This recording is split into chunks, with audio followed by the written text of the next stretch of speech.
Punta kami sa Pawa, sakop ng Nabas. Hindi Nabas, Nabas.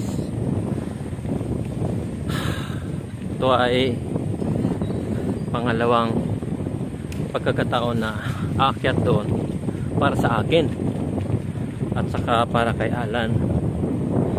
Pero para kay John, ito ay first time niya at sasabayan namin siya sa kanyang first experience sa pag-akyat sa Pawa, Nabas, Aklan. Dito kami dumaan sa shortcutan. May shortcut dito mula Ibahay.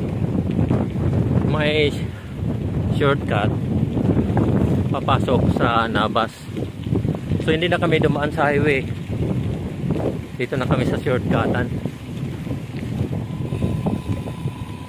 Walang sasakyan dito, kami lang.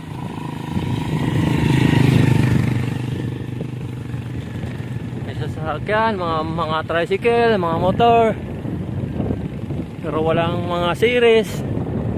Kami lang. Nakakain na kami ng aming pananghalian. Doon kami kumain sa only rice with manok, paa ng manok, at saka pitso ng manok. Malalaking pitso na manok with only rice. Doon kami kumain ng pananghalian namin. Busog pa kami ngayon. Preparasyon namin yon para sa pag-akyat. Ito na kami, oh. Nabas na agad.